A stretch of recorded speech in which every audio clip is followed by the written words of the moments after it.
नमस्कार, आभार, अभिनंदन आप सभी का। हेलो मनी 9 में आप सभी का स्वागत है। और हफ्ते का पहला कारोबारी दिन 2 बज चुके हैं और हर रोज दोपहर 2 बजे हम करते हैं आपसे मुलाकात और आपकी तमाम वित्तीय समस्याओं का करते हैं समाधान। शेयर बाजार की बात करें तो हफ्ते के पहले दिन बाजार में सुस्ती देखने को मिल रही है। हालांकि 17,880 ये आज इंट्राडे लेवल पे निफ्टी ने खुलने के बाद हाई लगाया था, लेकिन उसके बाद जैसे जैसे कारोबारी सत्र आगे बढ़ा बाजार में गिरावट गहराती हुई दिखाई दी और 17,719 का लो लगाया निफ्टी ने।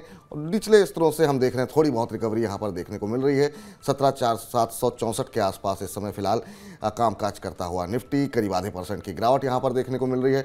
अदानी शेयरों की पिटाई फिलहाल थमने का नाम नहीं ले रही है। बहुत सारी खबरें यहाँ पर आई हैं, अब क्या करना चाहिए और बाकी जो आपके सवाल हैं उनके सवालों के जवाब हम देंगे। लेकिन अगर आपके मन में कोई सवाल है और आप हमसे जुड़ना चाह रहे हैं तो 9311121874 ये है हमारा दूरभाष क्रमांक नंबर, टेलीफोन नंबर, जिस पे आपको व्हाट्सअप करना है।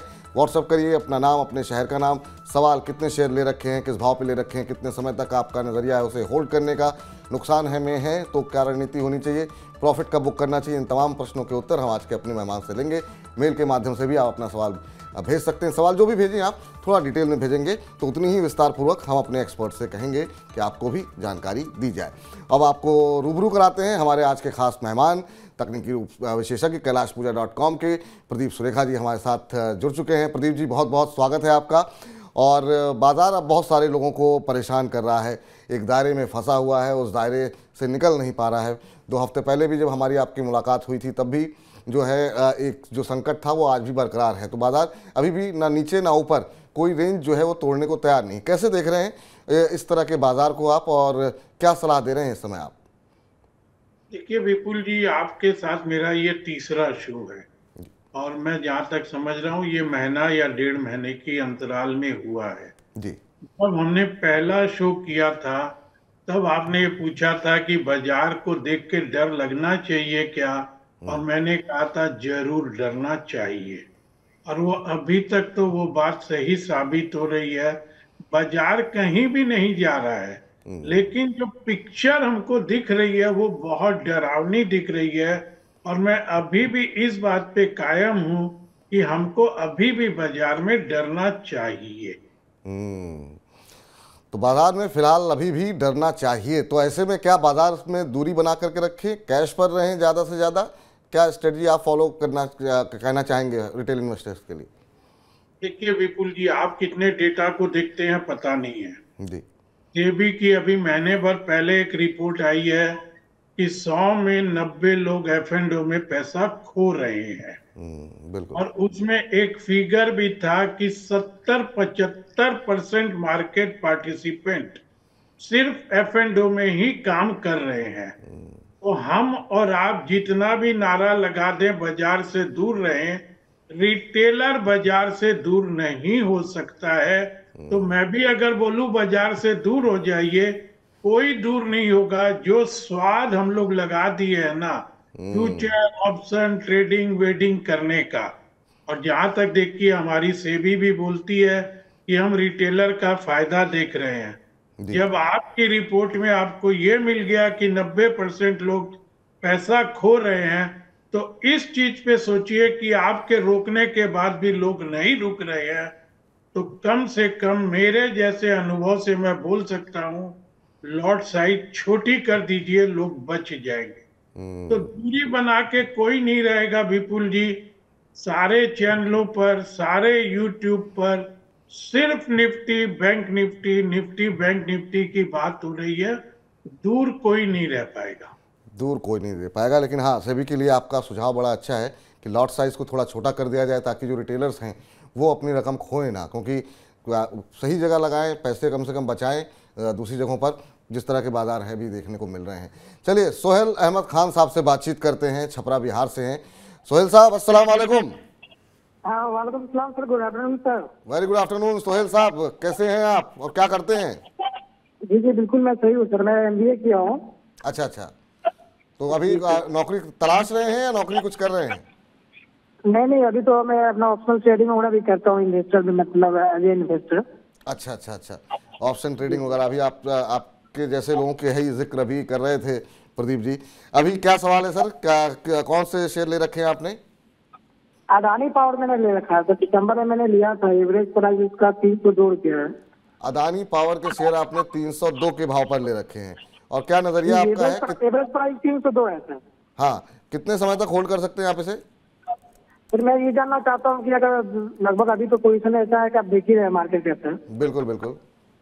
तो ये 2 साल तक अगर रखा जाए तो क्या इसका कुछ समझ में नहीं आ रहा है सर। अभी तो फिलहाल कुछ समझ में सर नहीं आ रहा अभी है। तो अदानी के बारे में किसी को कुछ समझ में नहीं आ रहा है, क्योंकि अब कितनी खबरें आएंगी और कितनी बुरी खबरें आएंगी, क्योंकि ये सब स्टॉक्स जो है जब किसी तूफान में फंस जाते हैं, और ख़ास तौर से जब नेगेटिव खबरें आने लगती हैं, तो वो कहाँ जा कर के रुकेंगी, कहाँ पर जा कर के कोई पॉजिटिव खबर आएगी, ये कहना थोड़ा मुश्किल है। लेकिन हम फिर भी पूछ लेते हैं प्रदीप जी से क्या वो सलाह दे रहे हैं। आज भी लोअर सर्किट लगा हुआ है, अदानी को लेकर के न्यूज़ फ्लो रुकने का नाम नहीं ले रहा है। डाउनग्रेड हुए हैं बहुत सारे शेयर, उसका असर आज देखने को मिल रहा है। ज़्यादातर कंपनियों के शेयर अदानी समूह के वो फिर से आज पिटते हुए दिखाई दे रहे हैं। अभी 156 पे आ गया है, इनकी खरीद 300 के ऊपर की भाव पे इन्होंने ले रखे हैं, 302 बता रहे हैं। अब जो है इनका प्रश्न ये भी था कि 430 रुपये के स्तर के लिए कितना इंतज़ार करना होगा। आप उत्तर देना चाहेंगे प्रदीप जी इनको, क्योंकि अभी तो ये काफ़ी नुकसान में है। कि उत्तर तो सिर्फ एक ही लाइन का है जी। कि अब आपका नजरिया तो कोई काम आएगा नहीं, क्योंकि 450 से तो स्टॉक अभी भी 160 हो गया, और आप अगर आज भी निकलना चाहो तो आपको तो निकलने ये शेयर देगा नहीं। तो अब आप ये नजरिया पहले बनाइए कि आपको निकलना कहाँ है और वो मौका मिलता है क्या, या मौका मिलता है तो निकलना है क्या। दोनों बातों में बहुत फर्क है, ध्यान रखिएगा। आप सोचते हैं कि मैं 300 रुपये में निकलूंगा, 300 में ये बाजार आपको निकलने देगा क्या, और आप अगर आज सोचते हैं कि मैं 160 में भी निकल जाऊं तो भी ये बाजार आपको निकलने देगा क्या। तो अभी देखिए विपुल जी ने आपके मेरे से पहले बहुत अच्छा जवाब दे दिया। बहुत अच्छी बुरी खबरें इन सब स्टॉक में आएंगी, आएगा तो 5% 10% ऊपर चलेगा, बुरी खबर आएगी 5-10% नीचे चलेगा। इसी में सर आपको व्यू बनाना है।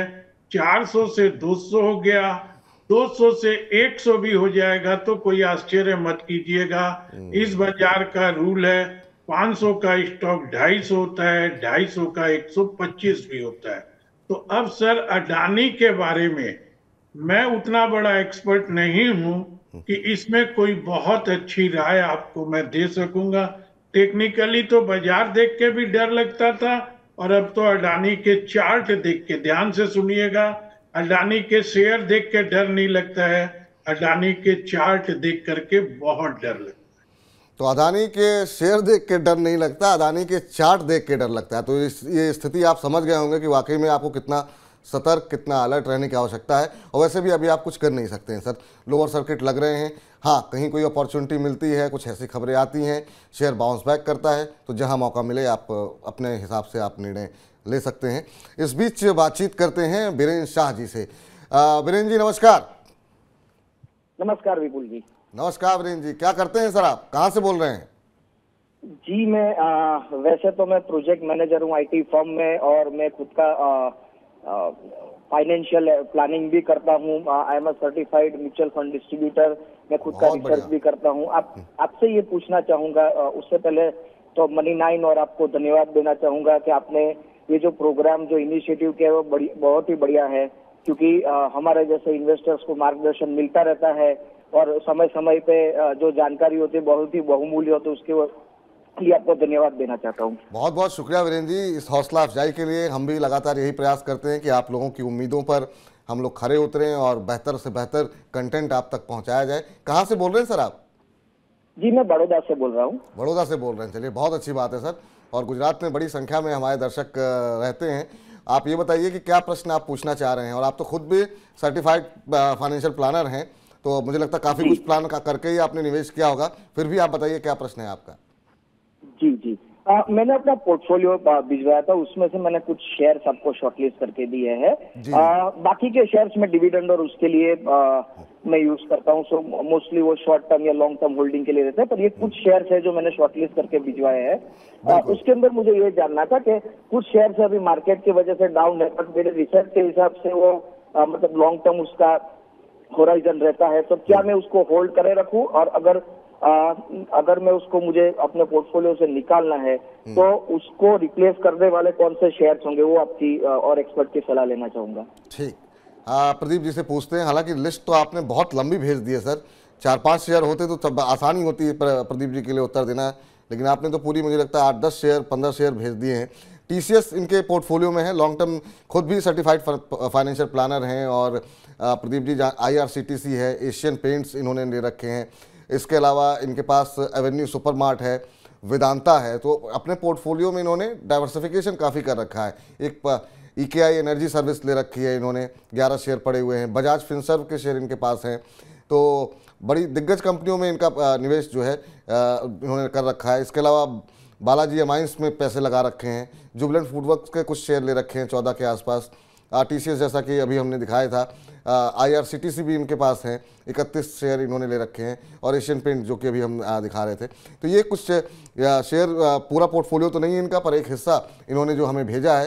तो कैसे देख रहे हैं, और जो इनका चुनाव है कंपनियों का, इनमें कोई आपको कोई खामी, कोई 1-2 कंपनियां ऐसी जो आपको लगता है कि नहीं इनको रिप्लेस करना चाहिए, और पोर्टफोलियो पे आपकी राय सर?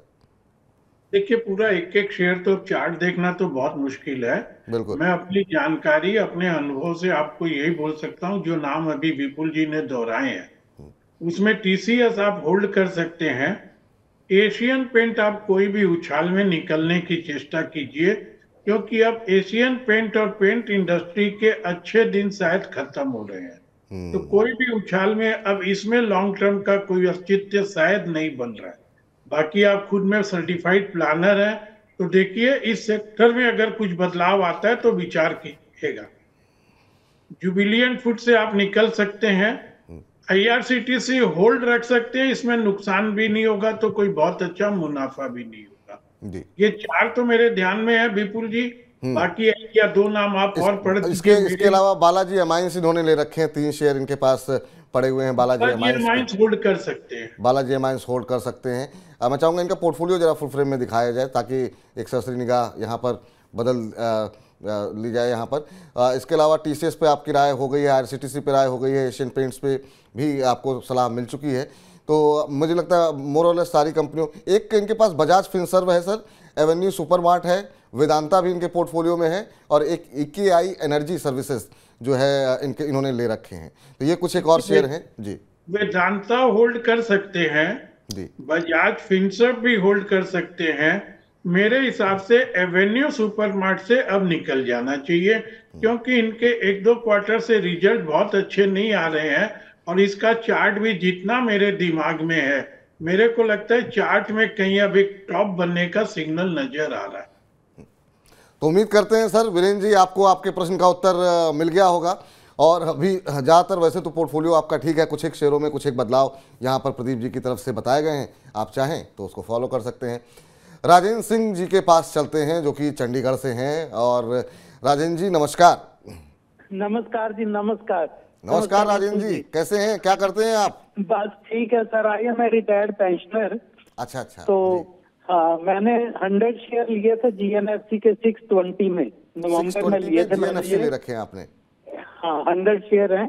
अच्छा। नवंबर में लिए थे, नवंबर 22 में। अच्छा। तो I want to know the prospects from your. और क्या नजरिया है सर आपका, कितने समय तक इसे आप होल्ड कर सकते हैं? Long term investor. Long term investor हैं, रिटायर्ड हैं प्रदीप जी ये। और इन्होंने कुछ शेयर बाजार में भी, बाकी जो सेविंग कर रखी होगी, शेयर बाजार में भी कुछ एक शेयर ले रखे हैं लॉन्ग टर्म नजरिए के हिसाब से। 100 शेयर इन्होंने लिए हुए हैं 620 के भाव पे। इस शेयर में भी अगर हम देखें तो ये 800-900 तक गया, और उसके बाद से लगातार जो है अप्रैल के आसपास शायद इसने बनाया था 900 के आसपास का हाई, फिर वहाँ से नीचे ही आता हुआ दिखाई दे रहा है। अभी इनकी खरीद से नीचे है, 602 की इनकी खरीद है, 528 पे चल रहा है। लॉन्ग टर्म नजरिया है, आप कैसे देख रहे हैं? देखिए, जो करंट टेक्निकल सेटअप है ना जीएनएफसी का जी, उसमें ये 900 से गिरा, ये बात एकदम ठीक है। लेकिन अभी कहीं जो इसका सेटअप नजर आता है, उसमें ये नजर आ रहा है कि ये स्टॉक 500-520 के आसपास एक बॉटम बनाने की चेष्टा जरूर कर रहा है। तो अगर आप इसको यहाँ पर होल्ड कर सकते हैं, तो मैं यही कहूंगा इसको आप यहाँ पे होल्ड रखिए। ऊपर ठीक इसके विपरीत अगर मैं बात करूं, तो मेरे को लगता है कि 600 के आसपास इस स्टॉक में एक बहुत बड़ा रेसिस्टेंस भी बना हुआ है। तो आपकी कॉस्ट प्राइस आने में आपको बहुत समय लगेगा।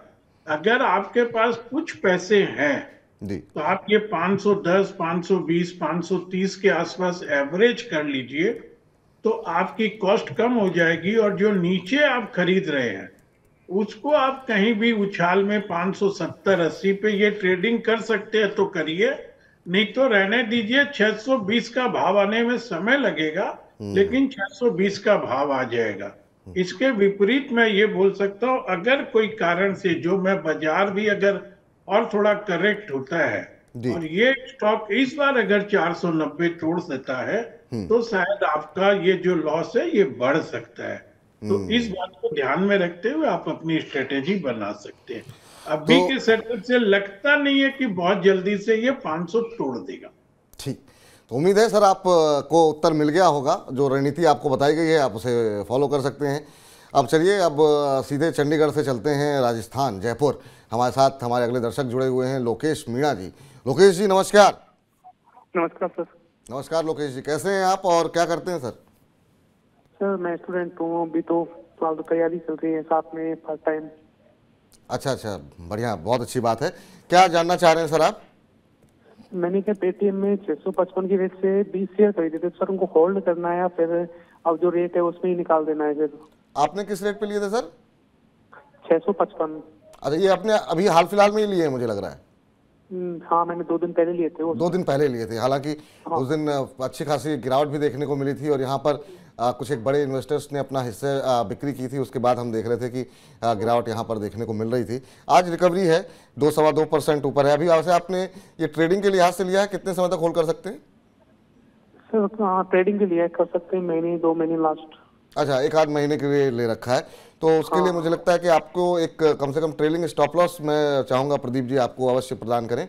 656 के शेयर आपने लिए हैं, 664 चल रहा है, 7-8 रुपये इनकी खरीद से ऊपर है प्रदीप जी, और बहुत लंबा नज़रिया नहीं है। 1-8-1.5 महीने के लिए अगर इनको अच्छा बाउंस बैक मिल जाएगा तो ये अपना मुनाफा बांध लेंगे। आप चार्ट पे कैसे देख रहे हैं, क्या ऐसी कोई संभावना दिखाई दे रही है इनके लिए? कि बहुत ज्यादा खबरों में घिरा हुआ शेयर था। कंपनी की कुछ बाई बैक आई, इस क्वार्टर का रिजल्ट अच्छा आया, जिसके कारण स्टॉक नीचे से करीब अभी 20-25% तो ऑलरेडी उछल चुका। अभी भी स्टॉक में मोमेंटम तो लॉस नहीं हुआ है, आपकी क्वांटिटी कम है। तो मैं आपको यही सलाह दूंगा, बहुत अधिक उम्मीद इस स्टॉक से मत कीजिए। ज्यादा से ज्यादा आप कर सकते हैं तो आप 10% का अपनी कॉस्ट से नीचे का स्टॉप लॉस लगा के रखिए। थोड़ा और ऊपर बढ़ जाता है तो महीना 1.5 महीने का नजरिया भी मत रखिए, क्योंकि ये सब जो अभी न्यू एज स्टॉक जितने भी लिस्ट हुए हैं इनमें कोई बहुत बड़ी तेजी की उम्मीद नहीं करी जा सकती है। तो मैं तो यही कहूंगा 20 शेयर है, आपको आज भी 8-10 रुपये मिल रहे हैं, 1-2 दिन और देख लीजिए, अपनी कॉस्ट का स्टॉप लॉस लगा लीजिए या 10% नीचे का लगा लीजिए, कहीं भी मुनाफे में निकल जाइए। महीने 1.5 महीने की जिद मत करिए। ठीक, तो जहां आपको मुनाफा मिले वहां आप निकल जाइए और जो है बहुत कोई जिद पकड़ करके मत बैठिए यहाँ पर। इस बीच बहुत सारे यूट्यूब के माध्यम से हमारे पास सवाल आने शुरू हो गए हैं और काफ़ी बड़ी संख्या में दर्शक जो है अपनी अपनी टिप्पणियाँ लिख रहे हैं। YKM के नाम से एक यूट्यूब हमारे दर्शक अपना सवाल उन्होंने भेजा है और YKM जी ये कह रहे हैं कि टाटा स्टील के शेयर में क्या खरीदारी कर सकते हैं या नहीं कर सकते हैं।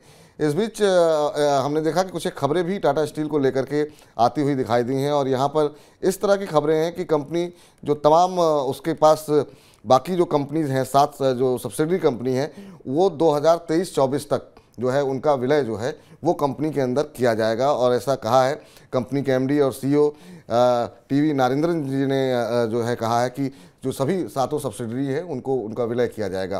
तो ये तो रही खबरों वाली बात, जो खबर आज है यहाँ पर, जिसकी वजह से हम देख रहे थे कि आज थोड़ा सा पॉजिटिव मूड पे दिखाई दे रहा था। लेकिन इस शेयर में क्या करना चाहिए उसके लिए हम प्रदीप जी के पास चलते हैं।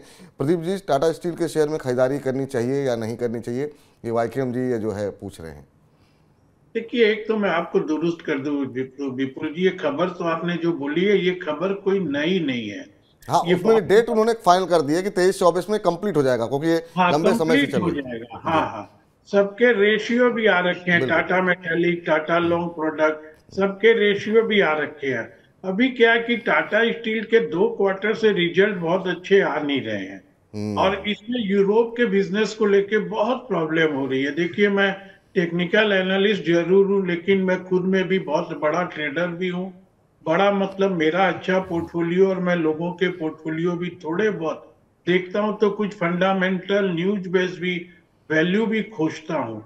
इसके यूरोप बिजनेस को लेके बहुत प्रॉब्लम है।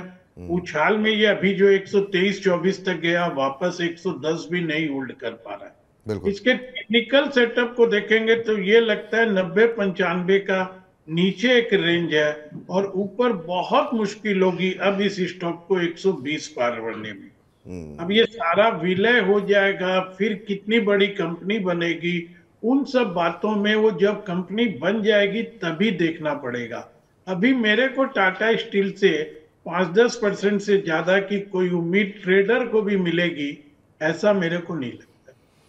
तो आईकेएम जी, आपने अपना ये भाव तो बताया नहीं, हालांकि आपने कहा कि खरीद सकते हैं कि नहीं, तो अगर यहाँ पे आप अवॉइड ही करें, क्योंकि अगर कुछ अच्छी खबरें रहीं तो 5-10% से ज़्यादा का रिटर्न आपको यहाँ पर कोई खास मिल नहीं पाएगा। तो ये सलाह यहाँ पर प्रदीप जी की निकल करके आती हुई।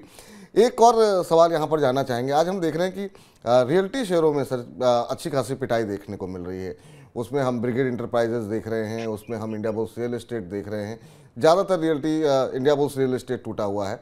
रियल एस्टेट सेक्टर को लेकर के ओवरऑल अभी आप कैसे देख रहे हैं, खासतौर से ऐसे सिनारियों में जबकि हम देख रहे हैं कि लगातार ब्याज दरें बढ़ने का सिलसिला जो है वो लगातार बना हुआ है, और अब इस तरह के कंसर्न आ रहे हैं कि अगर ये साइकिल जो है जल्द नहीं रुकी तो हो सकता है कि रियल एस्टेट डिमांड पे भी कहीं ना कहीं असर पड़े। हालांकि हम देख रहे हैं कि जो अभी भी जो है डिमांड एक बनी हुई है, और महंगे फ्लैट्स में खासतौर से जो है अच्छी खासी जो अभी हाल के नंबर्स आए हैं, जो चाहे डीएलएफ के हों, गोदरेज प्रॉपर्टीज़ के हों, तो डिमांड को लेकर के मैनेजमेंट तो पॉजिटिव है, लेकिन सिनेरियो कई बार साथ नहीं दे रहा है। देखिए, 2-3 महीने पहले तक विपुल जी ये सेक्टर बहुत अच्छा था, और उम्मीद भी थी कि आने वाले समय में ये अच्छा करेगा। आपकी बात एकदम सही है। प्रीमियम सेगमेंट में तो अभी भी डिमांड है, तो वहां तो ब्याज रेट का कोई असर पड़ नहीं रहा है। जैसे मैंने कहीं बाजार के दिग्गजों से सुना है, अगर होम लोन की रेट 9% से ऊपर चली जाती है तो वो इस सेक्टर के लिए खतरा बन जाता है। तो ये ब्याज रेट पे नजर रखना पड़ेगा। अगर अगली 1-2 पॉलिसी में आरबीआई की तरफ से ब्याज रेट नहीं घटी और चवन्नी अठन्नी और बढ़ गई, तो फिर मेरे को लगता है कि जब दोबारा ब्याज रेट घटना नहीं शुरू होगा, तब तक इस सेक्टर में कोई भी नए सिरे से नई तेजी की बात करना अनुचित होगा। डिमांड थी, लेकिन ये सारी डिमांड ब्याज के कारण जा रही है, और प्रीमियम सेगमेंट को देखिए, ये 4 आना 8 आने ब्याज का कोई फर्क पड़ता नहीं। बिल्कुल। तो आपको देखना पड़ेगा, 9% से ऊपर रेट जाती है तो मुश्किल हो जाएगी, रेट घटनी शुरू होगी तो ये सेक्टर फिर से परफॉर्म करेगा, ये उम्मीद रख सकते हैं, लेकिन वो कब घटेगी ये आने वाला वक्त ही बताएगा। ठीक, तो अभी जो है अगर आप नई खरीदारी करने की सोच रहे हैं तो एक बार साइकिल जो है चेंज होने का थोड़ा सा इंतज़ार कर लें, क्योंकि यहाँ पर जो है काफ़ी गिरावट देखने को मिले। लेकिन सवालों का सिलसिला आगे बढ़ाते हैं। मुनील कुमार जी हमारे साथ अब जुड़ चुके हैं, लुधियाना पंजाब से हैं। मुनील जी नमस्कार। नमस्कार सर। नमस्कार मुनील जी, कहाँ से बोल रहे हैं आप? लुधियाना पंजाब। लुधियाना पंजाब से जी। क्या करते हैं मुनील जी आप? मैं मार्केटिंग जॉब करता हूँ सर। मार्केटिंग जॉब करते हैं, बहुत अच्छी बात। क्या प्रश्न पूछना चाह रहे हैं सर आप? सर, अडानी विल्मर के बारे में पूछ रहा था। होल्डिंग करने का तो है, होल्ड कर सकते हैं लॉन्ग टर्म, पर अभी क्या आगे लॉन्ग टाइम रखने किस भाव पे लिया है सर आपने? होल्ड तो ठीक है, भाव किस भाव पे लिया आपने? 802। 802 सर। अभी तो मतलब जो स्थिति है आप होल्ड कर सकते नहीं, आपको होल्ड करना पड़ेगा, क्योंकि आप लोअर सर्किट खोल नहीं रहे हैं तो निकलेंगे कैसे? आप चाहेंगे भी तो शेयर बेचना आपके लिए मुश्किल होगा। 802 की खरीद है सर, 414 आ गए हैं, और अभी अदानी के दूसरे समूह पर भी, अदानी के दूसरी शेयर पर भी बातचीत हो रही थी, और वहाँ पर भी प्रदीप जी का कहना यही है कि कहाँ तक जाएगी ये शेयर अब जो है पता नहीं है। अब मैं एक बार पूछ लेता हूँ फिर भी। सर 5-5% के लोअर सर्किट खुलने का नाम नहीं ले रहे हैं। 802 की खरीद है, आधा तो हो गया है शेयर इनकी खरीद से, और अब ये कह रहे हैं होल्ड तो कर सकता हूँ। तो अब अभी तो निकलने का भी इनको, अगर ये चाहें भी तो नहीं निकल सकते हैं। क्या सलाह रहेगी सर आपकी अदानी विल्मर? देखिए, ये 802 का भाव आने में तो जब तक पूरी पिक्चर इस ग्रुप की नहीं क्लियर होगी तब तक तो आना बहुत मुश्किल है। कुछ एक पूरे ग्रुप में अगर हम 2-3 स्टॉक का नाम ले तो जैसे अडानी पोर्ट, अंबुजा और उसके बाद अडानी विल्मर, इसमें कुछ उम्मीद कर सकते हैं कि और ज्यादा डाउनसाइड शायद ना हो, सब्जेक्ट ग्रुप के ऊपर कोई नई बात ना आ जाए। मेरे को लगता है अडानी विल्मर कहीं भी 300 के आसपास एक बॉटम बनाने की चेष्टा करेगा। इसमें बीच बीच में सर्किट खुलते हैं। अब उस सर्किट खुलने में अभी तो शायद 350-400 के आसपास का ही भाव है, वहां आपको अपनी स्ट्रेटेजी बनानी पड़ेगी। देखिए, यहाँ आधा होने के बाद मैं निकलने की एडवाइस भी दूं तो मुश्किल है, और एवरेज करने की अभी इस ग्रुप में कोई बात सोचनी नहीं चाहिए। वैसे अडानी पोर्ट, अंबुजा के बाद यही तीसरा स्टॉक है जिसमें डाउन साइड शायद थोड़ी कम है, और जब चलेंगे तो यही तीनों स्टॉक थोड़ा ठीक चलेंगे। तो आपको अपना निर्णय खुद लेना पड़ेगा। ठीक। सर, बहुत सारी टिप्पणियां आ रही है अडानी के ऊपर, और मैं चाहूँगा कि एक ही बार में अगर आप उत्तर दे सकें। वो लोग जो ऊपर के लेवल पे फंसे हैं उन्हें अब क्या करना चाहिए? क्या कोई भी बाउंस मिले, कहीं कोई पॉजिटिव खबर आए तो जितना नुकसान है उतना बुक कर लें? वो लोग जो अभी भी अपॉर्चुनिटी ढूंढते रहते हैं और सवाल भेज रहे हैं कि लोअर सर्किट पे है, क्या खरीद लूँ, इतना नीचे आ गया, क्या खरीद लूँ, इन तमाम दर्शकों, क्योंकि सबसे ज़्यादा सवाल अडानी समूह के शेयरों पर ही आ रहे हैं, अलग अलग कंपनियों पर। आप क्या इस समय स्टडी? जी, रिटेलर को तो इस ग्रुप के बारे में अभी समझना बहुत मुश्किल होगा, क्योंकि मैं भी कोई बहुत बड़ा पंडित तो नहीं हूँ, लेकिन मैं भी अभी इस ग्रुप के बारे में कुछ भी राय बना नहीं पा रहा हूँ। अच्छे खासे लोग ऊपर में फंसे हुए हैं, तो जो निकलना चाहे उनको तो यही कहूंगा कि एक बार निकलते जाइए, क्योंकि दिक्कतें दूर नहीं हो रही है। एक बार के लिए लगता है दूर हो गई, 1000 से 2000 अडानी इंटरप्राइजेज हो गया, लोग फिर 1500-1600 में जंप मार के ले लिए होंगे, लेकिन वापस नीचे नहीं आएगा। तो अभी अडानी ग्रुप पे देखिए, कोई भी प्राइस वाइज या कोई भी क्लियर एडवाइस बहुत मुश्किल है विपुल जी, एक एनालिस्ट के लिए, बिल्कुल, और एक ट्रेडर के लिए भी बहुत मुश्किल है इन सौदों को संभालना। फिर भी मैं यही कहूंगा, छोटा मोटा लॉस अगर किसी का है तो निकल जाए, न्यूज पर ध्यान रखें, नए पैसे लगाने की बिल्कुल भी बात ना करें। जो बहुत प्रोफेशनल ट्रेडर हैं वो भले ही नए पैसे लगाएं और एक मोमेंटम में निकल जाएं, और या नए पैसे में स्टॉप लॉस जरूर लगा लें, और पैसे भी उन्हीं स्टॉक में लगाएं जिनकी लोअर सर्किट खुलती हो, तो ही काम करें। नहीं तो रिटेलर अभी शांत बैठे, कम से कम अडानी के स्टॉक में अगर बैठ पाएंगे तो। तो अडानी समूह पर क्योंकि बहुत सारे सवाल हैं, हम आगे भी डिस्कशन में बातचीत करेंगे ही, लेकिन फिलहाल एक मोटी जो बात यहाँ पर कही गई है, दो बातें हैं। चार्ट्स पर जैसा कि प्रदीप जी ने कहा कि अडानी के शेयर से नहीं, उसके चार्ट से डर लगता है, तो टेक्निकली जो है वो काफ़ी जो है कमज़ोर हो चुके हैं। फंडामेंटली यहाँ पर कोई भी ऐसा कोई रुझान सकारात्मक नहीं है जिसकी वजह से आपको लग रहा हो कि इतने नीचे आ गए तो खरीदना चाहिए। पूरी तरीके से दूरी बना करके चलें, जहाँ पर मौका मिले वो, अगर आपको नुकसान कम है तो भी आप निकलते रहें, ये यहाँ पर सलाह है। और ख़ास तौर से अगर आप प्रोफेशनल ट्रेडर नहीं हैं तो अडानी समूह से पूरी तरीके से दूरी बना करके चलें। ये फिलहाल राय यहाँ पर निकल करके आती हुई अडानी समूह के ऊपर। संदीप वर्मा जी ने जो प्रश्न भेजा था हमको, जरा हम चाहेंगे कि उनसे संपर्क अभी नहीं हो पा रहा है। अडानी ग्रीन, फिर से अडानी आ गए, और दो काफ़ी ज़्यादा प्रश्न जो है अडानी समूह पे आ रहे हैं। 25 शेयर इन्होंने अडानी ग्रीन के लिए रखे हैं, और ये इनकी खरीद है 770 रुपये। अभी अगर हम देखें तो लोअर सर्किट पे ही कामकाज कर रहा है अडानी ग्रीन का भी शेयर, और तमाम अडानी समूह की कंपनियों पे हम बातचीत कर चुके हैं, लेकिन अब आपने प्रश्न पूछा है शिमला से, तो हम चाहेंगे कि इस पर भी उत्तर आ जाए। हालांकि आपकी खरीद मुझे लगता है कि तब भी बाकियों के मुकाबले थोड़ी कम की है। 770 पे आपने लिए हैं, अभी आपको सिर्फ 100 रुपये के आसपास का नुकसान हो रहा है। 687 पे ट्रेड कर रहा है, लोअर सर्किट लगा हुआ अडानी ग्रीन पे। सर, आप कुछ कहना चाहेंगे?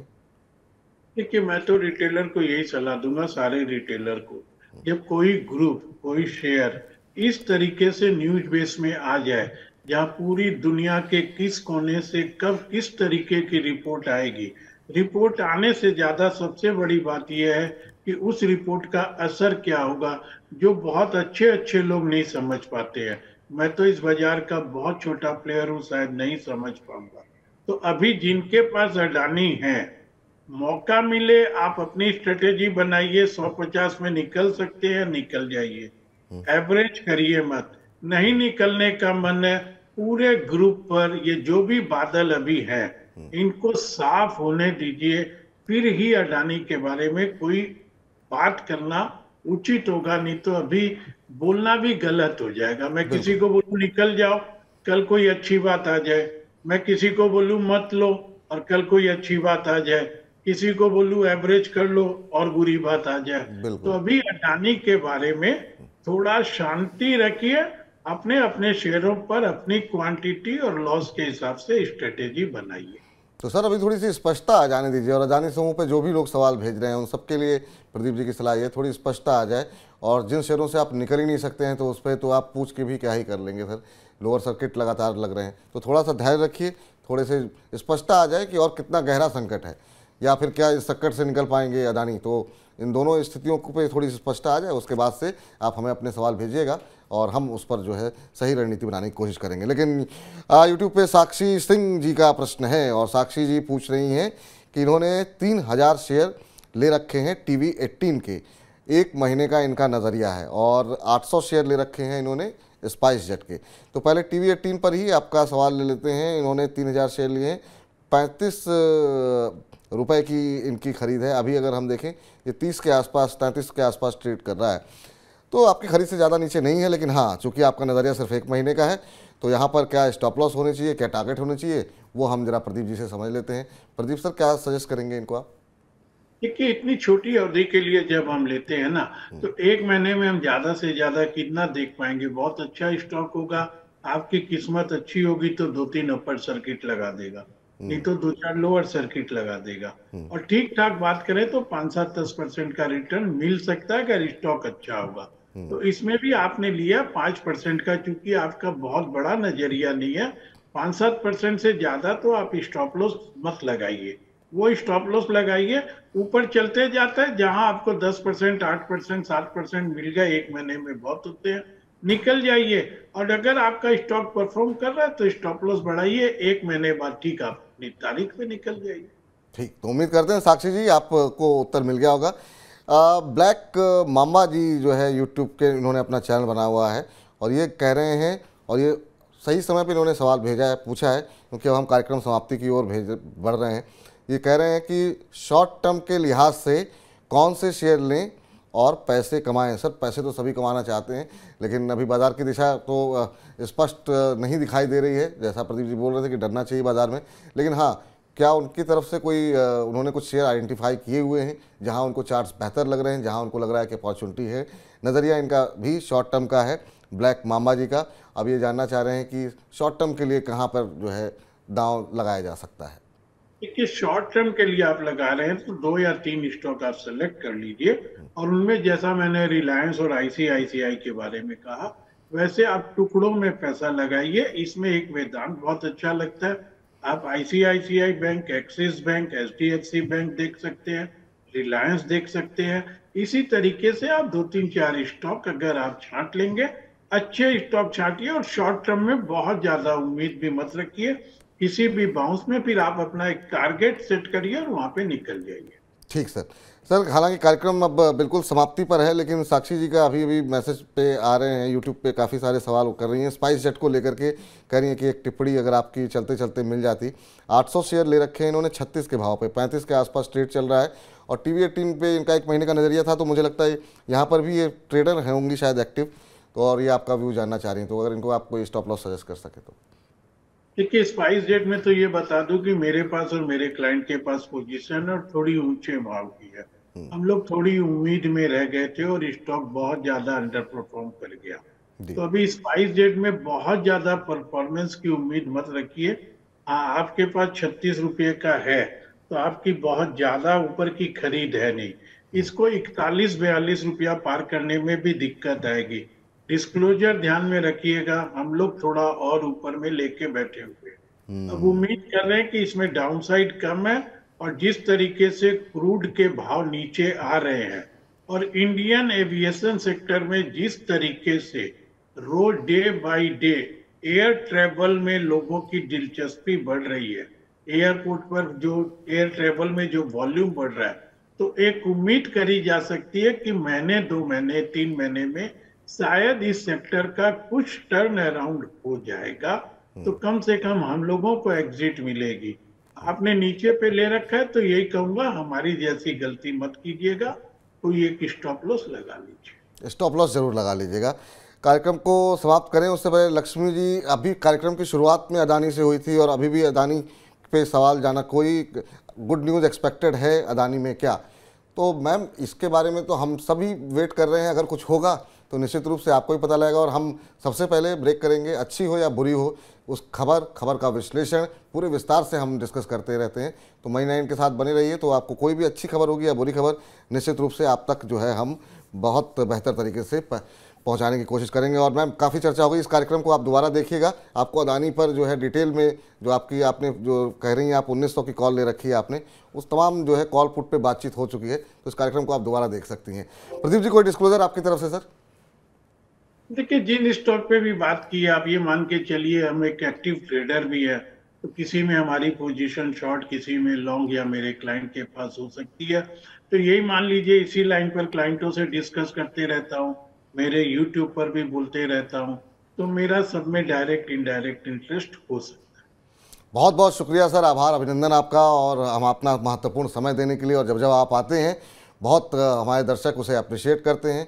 तो ऐसे ही हमारे साथ जो है समय समय पे जुड़ते रहिए और जो हमारे तमाम दर्शक हैं उनका मार्गदर्शन करते रहिए। बहुत बहुत धन्यवाद सर।